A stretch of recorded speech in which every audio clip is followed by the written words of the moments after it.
अस्सलाम वालेकुम दोस्तों, डेली अपडेट्स में खुश आमदीद। दोस्तों, पाकिस्तान सुपर लीग के 7वें एडिशन के इफ्तिताही मैच में दिफाई चैंपियन मुल्तान सुल्तान्स ने इवेंट का कामयाबी से आगाज करते हुए कराची किंग्स को शिकस्त दे दी। कराची में खेले गए मैच में स्लो विकेट पर कराची किंग्स ने पहले बैटिंग करते हुए 5 विकेटों के नुकसान पर 124 रन बनाए।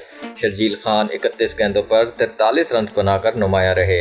जवाब में मुल्तान सुल्तान्स ने 10 गेंदों कबल ही हदफ हासिल करके 7 विकेटों से कामयाबी हासिल कर ली। कप्तान मोहम्मद रिजवान ने निस्फ सेंचुरी स्कोर की।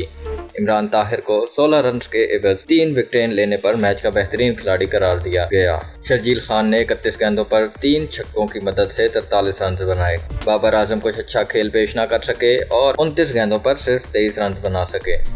कराची किंग्स के मोहम्मद इलियास ने 26 रन बनाने वाले शान मसूद की विकेट हासिल की।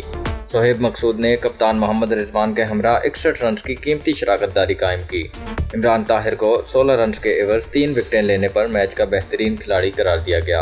अब तक के लिए इतना ही दोस्तों। मजीद वीडियोस के लिए मेरे चैनल डेली अपडेट्स को सब्सक्राइब कीजिए और बेल आइकन पर क्लिक कीजिए ताकि मजीद आने वाली वीडियोस आप तक सबसे पहले पहुंच सके। अल्लाह हाफिज।